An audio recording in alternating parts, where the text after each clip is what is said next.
Hello everyone, welcome to the Departamento Loratorum. My name is Max, and today I'd like to talk to you about the Iron Hands. The Descendants of the 10th Legion include some of my favorite chapters in all of Warhammer 40k, and with them recently receiving a fantastic looking new model and one of the combat patrols of all time, I thought it'd be fun to take a look at some Iron Hand successor chapters that you can use as the basis for your Space Marine army. Now, as I said, the Iron Hands are great. I love their lore, their general vibe of cold mechanical precision welded over their inner Medusan rage, and their focus on heavy weaponry, bionics, and dreadnoughts. But there are plenty of valid reasons as to why you'd want to go with one of their successors for your army instead of with them. It could be that you really like their particular lore or color scheme, or maybe you just want more freedom to customize your models or lore and don't want to be bogged down by the pre-existing expectations and plot points that can come with playing as a first founding chapter. Even if you're the type that likes to create your own homebrew successor chapters, looking at these canon examples could help you figure out the best ways to create your own dudes. In this video, we're going to be taking a look at 6 Iron Hand successors that you can use as the basis for your Space Marine army. I'll be summarizing each chapter, going over their general lore and character, as well as why you might want to play as them without getting bogged down in the little details.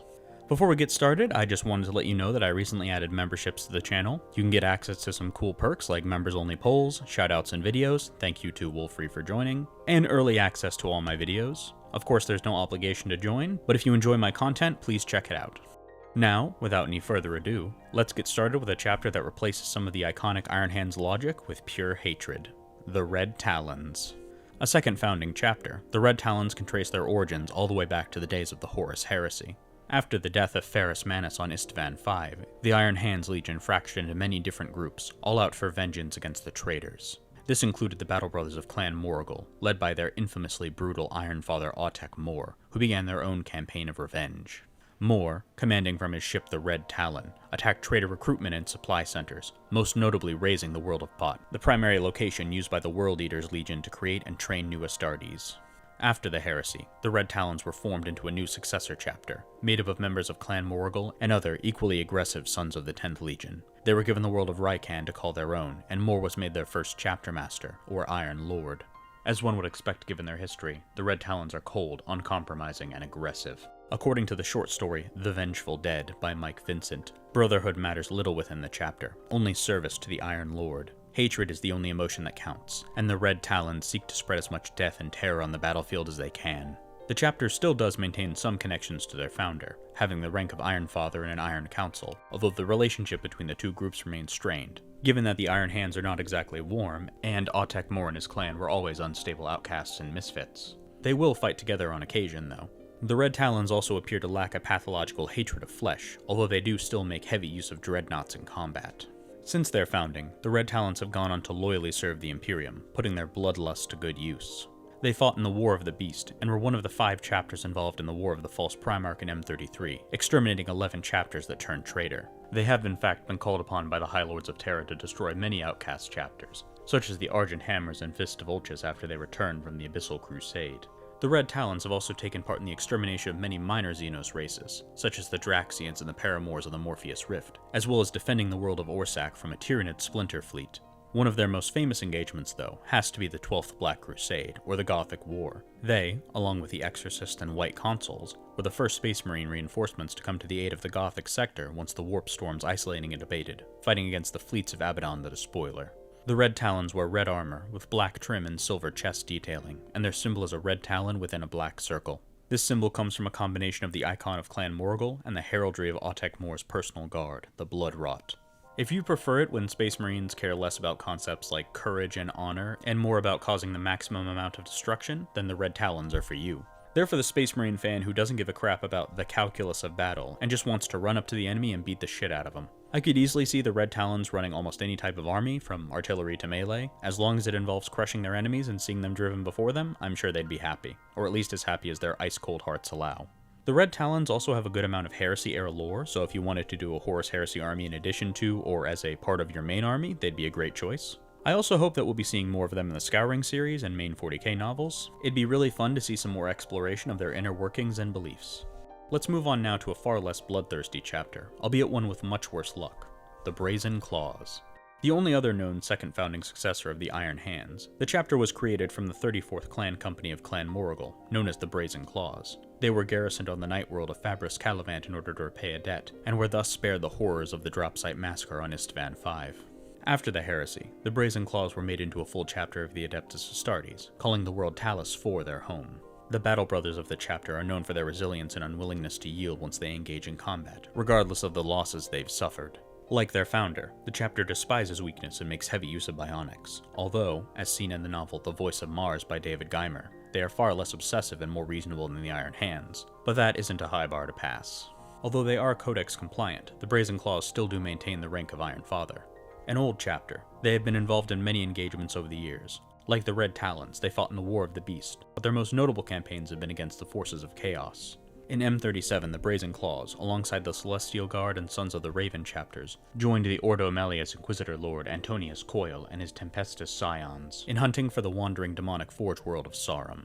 When the Imperial flotilla managed to track down the damned planet, they were ambushed by traitor forces. The Brazen Claws alone managed to survive without crippling losses. The Celestial Guard were so ravaged that it took them a century to recover, and the Sons of the Raven and Inquisitorial forces were wiped out to the last man.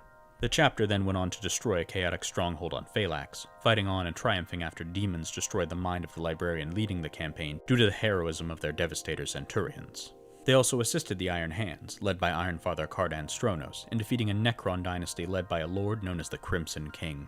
The chapter's most famous campaign took place in the closing years of M41. In 955, their homeworld was devastated by the forces of Chaos. In response, Chapter Master Colin Genter, against the direct orders of the High Lords of Terra, led his brothers on a crusade of vengeance into the Eye of Terror. Many thought the chapter lost, but they managed to survive and fight on for 40 years, suffering severe losses, including the betrayal of their 8th and 9th companies, before the Chapter Master finally ordered their return to the Imperium. Captain Erod of the 2nd Company had left years before in an attempt to rebuild the chapter. He and his men went on to fight on the world of Medusa 5. The rest of the chapter returned to real space during the height of the 13th Black Crusade, arriving too late to aid Cadia, but able to help defend the nearby systems. Since the dawning of the era Indomitus, the Brazen Claws have been reinforced with new Primaris Marines, allowing them to take part in campaigns such as the War of Beast, Nachmund Rift War, and the Iron Hands Relief of Mordian alongside their successors in the Crusade of Iron. The Brazen Claws wear quartered red and blue armor, with their aquila displaying their company color. Their symbol is a red claw on blue. I've always loved the Brazen Claws, they're one of my favorite chapters. I can't even really say for sure what it is about them that I love so much, I just think they're fun. They act as basically more reasonable Iron Hands, so if that appeals to you, then they'd be a great choice. Given their history, they'd also work really well if you have a lot of Chaos armies in your playgroup. And if you wanted a painting challenge, their quartered red and blue scheme would certainly give your brushes a workout. The last two examples we've gone over have been the oldest Iron Hand successors in universe, but this next one is among the first chapters to ever be mentioned in Warhammer history. The Iron Fists. First appearing all the way back in the Slaves to Darkness and chapter-approved Book of the Astronomicon sourcebooks in 1988, the Iron Fists are a mysterious chapter. These first two appearances gave no clue as to who their founder was, only noting that they carry storm shields molded with medieval gauntlets and possessed a dreadnought named Wotan. The first time we get a hint as to their origin is in Jonathan Green's Iron Hands novel, when the symbol is seen at a Mechanicus outpost world, once guarding over a now abandoned Titan Legion. Characters speculate that they were an Iron Hand successor, and given that they seem to have close ties to the Martian priesthood and are said in the novel to possess land behemoths like their founder, it's easy to see why. Later on, however, the 6th edition Space Marine Codex lists them as Imperial Fist descendants, most likely due to their similar name. As of 2023, this debate appears to have been settled, as the first founding background book confirms that they are successors of the 10th Legion, and even shows them fighting alongside their fellow Sons of Manus. The Iron Fist took part in the Stygian Crusade, joining the Iron Hands, Red Talons, and other successors in abandoning the Crusade proper in order to reclaim the world of Ara Novis and its shipyards from the Thousand Suns. The planet was won back from the traitors, but the Iron Hands' savage tactics and willingness to sacrifice their allies saw the loss of many Imperial forces and the destruction of 90% of the world's surface. The chapter also took part in the Gothic War under their chapter master Verchen, and are known to have attempted to make some ultimately unsuccessful modifications to their Whirlwind's ranges during an assault on High Fortis, attempting to turn them into long-range artillery, but weakening their power too much in the process to make them effective. The Iron Fists wear bluish-silver armor with golden hands, lower arms, and chest detailing, and their symbol is a golden clenched fist. They're one of those chapters that kind of exist in a sweet spot lore-wise, where there's enough vagueness that you can take them and mold them, but enough flavor to help shape some of your ideas. Given that they are known to use decorated storm shields, and the only official model that we have of them is a Vanguard veteran, you could easily run them as a more melee-heavy army. It'd also be fun to have them as an Iron Hands force, but with some Imperial Fist flavor thrown in, as a nod to their conflicting origins. Let's go on now to another chapter with a confusing connection to the Iron Hands. The Star Dragons. A chapter of an unknown founding based on the planet of Draconith. The Star Dragons are a suspected successor of the 10th Legion, although this is unconfirmed. If they are sons of Ferrus Manus, then they possess none of the cold logic that typifies his descendants, being driven instead by their emotions, and seeking to unleash their wrath on any who threaten the Imperium. This is best exemplified in their battle cry, Fire and Fury. The Star Dragons are known to be a Codex-compliant chapter, with some minor deviances such as their squads being known as Scales. The brothers of the chapter are vicious on the field of battle, but act much more friendly when not in combat. Officers treat Marines and serfs under their command fairly, and encourage them to speak their opinions openly. Ritual scarification is also known to be practiced by members of the Star Dragons, with the cuts being inlaid with Elect-2 circuits that make the Marines glow like caged stars. The chapter is known to have a very close relationship with the Blood Swords, a Blood Angel's descendant, formed due to their close proximity to one another, and the Star Dragons' support of the Blood Swords when they were forced to undergo a penitent crusade. The two often work together in guarding the area around the Eye of Terror, and a company from each make up a flotilla known as Containment Fleet Kappa that patrols near the Great Eye. The Star Dragons and Blood Swords of Containment Fleet Kappa both participated in an attack on a vessel known as the Accursed Eternity, suffering heavy losses thanks to the demon that possessed the cursed ship. This engagement, as well as most of the detailed lore in the chapter, is covered in the novella Accursed Eternity by Sarah Cockwell. The Star Dragons wear dark blue armor with silver aquillas and backpacks, and the company color displayed on the pauldron trim. The chapter's symbol is a white dragon's head. If you wanted to play as a more aggressive, less emotionless Iron Hand successor, then the Star Dragons are your best bet. They really stand out from the other chapters on this list by being possibly the least like their founder, which I like. I enjoy when successors aren't just carbon copies of the first founding chapter they're descended from. They'd also work really well if you had a friend with a Blood Swords army, or if you wanted to start a complementary force of them yourself, given the two chapters' connection. If you're going to be playing against a lot of demons, then they'd also be a great pick, as their only known engagement was against the forces of chaos. I would also really love to see how a skilled painter would depict their glowing scars. I bet that would look super cool. Most of the previous examples we've seen have primarily fought against the forces of chaos, but if you wanted to see some Space Marine vs Xenos action, this next example's for you. The Iron Lords. Created as part of the 23rd Sentinel founding in M37, the Iron Lords are a chapter devoted to guarding one of the most critical areas of the Ultima Segmentum. For the past 3,000 years, they have been stationed around the Grendel stars, monitoring the 14 systems of the region from their fortresses, called Holdfasts, and their nearby homeworld of Sternak. While it may seem excessive to dedicate a whole chapter to just one small portion of space, the Imperium has a very good reason for doing so. The Grendel stars are home to the Barghisi, a hyper-violent Xenos race, and if they were to break containment, then the consequences for the region and the galaxy as a whole would be catastrophic. The Iron Lords are well aware of this, and have utterly dedicated themselves to their duty, refusing to allow the Barghisi to escape. They will sacrifice anything, including their whole chapter, in the pursuit of this goal. Despite this, the Iron Lords have still taken part in conflicts throughout the rest of the galaxy. A contingent of the chapter fought under Inquisitor Lord Hector Rex, purging mutation from the planet of Hellenis in 891 M41, alongside the Sons of Guilliman and Skullbearers chapters. Unfortunately, the Iron Lords became infected by the mutants' gene taint, and were themselves purged by their brother chapters. A strike force also took part in the Zeist campaign, joining the Ultramarines and several other chapters in combating the rising Tau Empire under Commander Shadowsun. Several members of the Iron Lords have also joined the Death Watch, putting their experience fighting against Xenos to good use. A battle barge of the chapter was also destroyed defending the ecclesiastical world of Valadir, which eventually fell to High Fleet Leviathan. The Great Devourer has continued to plague the Iron Lords, with the chapter struggling to hold back High Fleet Kraken in its efforts to consume the Barghisi and incorporate their genetic material into the swarm. Since the opening of the Great Rift, the chapter has joined their founder the Iron Hands in the Crusade of Iron to liberate Mordian, and has also dealt with increased Barghisi efforts to break containment. The Iron Lords wear black armor with red thigh and lower leg armor, and a golden aquila. Each Marine also has a stripe on their helmet that displays the company's color. The chapter's symbol is a clenched gray fist, grasping a white halo. As I mentioned before, if you enjoy fighting against Xenos, especially Tyranids, the Iron Lords would be a great pick for you. The Dark Eldar are also known to send their Beastmasters to gather Barghisi for their arenas, so we can assume that the chapter would fight against them as well. The Iron Lords are also one of the more popular Iron Hand successors, only behind the Sons of Medusa and maybe the Red Talons, so if you wanted to play as a successor that gets somewhat frequent mentions, they'd be a good choice. Their color scheme could also be a positive, as it's very distinctive. It can be a bit divisive though, as some people do hate it. I really do love the red pants though, I think they're fun. This final example is perhaps the most unique successor chapter ever, which makes it a shame that they seem to have been all but forgotten by GW. The Steel Confessors. A chapter created for the 2005 Games Day convention. The Steel Confessors received lore in an Index Astartes article written specifically for the event, along with life-size Tactical Marine and Terminator statues. No official copy of the Index Astartes article, which was only published on a printed leaflet, has been verifiably found since then. Unless otherwise referenced, the information in this section is from an unverified version of that leaflet, which I will link in the description, and should be taken with a grain of salt in regards to its accuracy and canonicity. The Steel Confessors, as described in their Index Astartes article, were not created as part of a formal founding, but in much more unique circumstances. In M36, the Iron Hands, always staunch allies of the Adeptus Mechanicus, sent 3 clan companies to aid the forces of Mars in retaking the Baras system, an important foundry and testing site, from the renegade overlord Baroth and his Dark Mechanicus allies.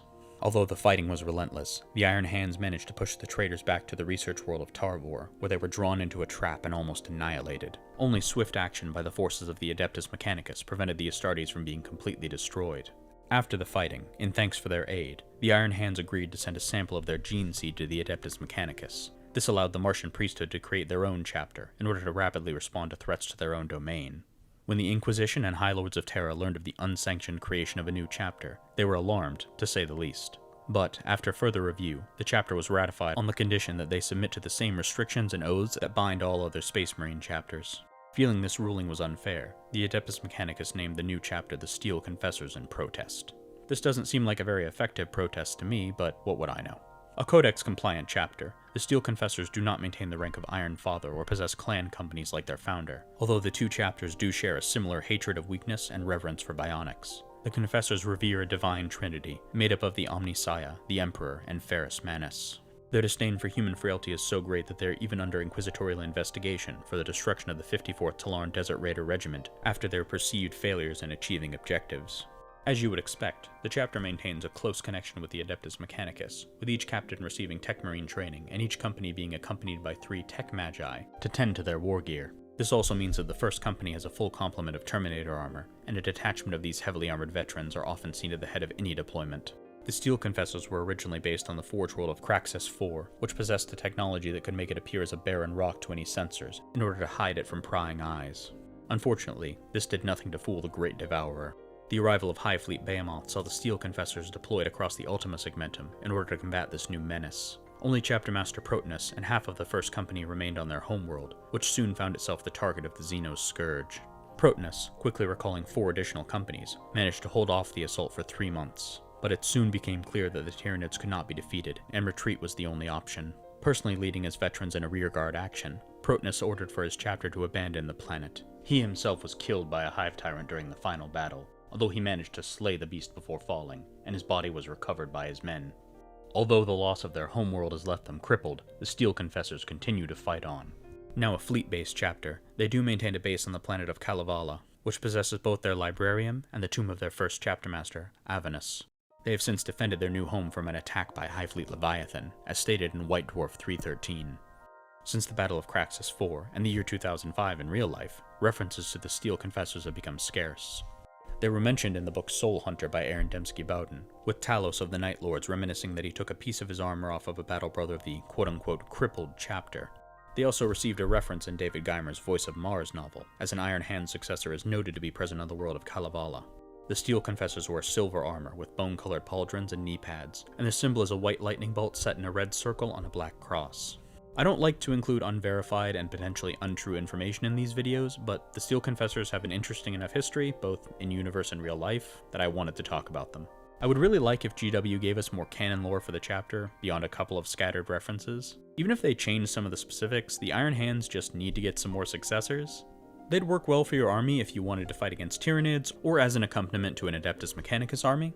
It does suck that they're stuck in this limbo between canon and fanon, but I know there are probably at least a few people out there who love that. If you really enjoy obscure chapters, it's hard to think of one more obscure than the Steel Confessors. So those are all the Iron Hand successor chapters we're going to be covering in this video. While I do wish there were more of them, I feel that the chapters we do have are all really interesting, even the super obscure ones. They all kind of feel like they're part of an exclusive club, with only the coolest chapters getting the honor of receiving 10th Legion Gene Seed, although maybe that's just cope. With our new models in Combat Patrol, now is a great opportunity to start an Iron Hand successor army. Even if you hate their specific Combat Patrol, you still have a lot of other new options to choose from. Just pick the one you like best, throw on some bionics, and they'll fit right in. Before you ask, I did not forget the Sons of Medusa. Those guys are interesting enough and have enough lore that they're going to be getting their own video, so stay tuned for that. I also want to thank the fine folks at the Bolter and Chainsword forum for providing information that was really helpful in researching this video. I greatly appreciate it. Let me know which successor chapter is your favorite in the comments below. If you enjoyed this video, please also like and subscribe. It really helps the channel in the YouTube algorithm. And if you want to support the channel more directly, please consider becoming a member. For now, thank you and have a great day. Bye!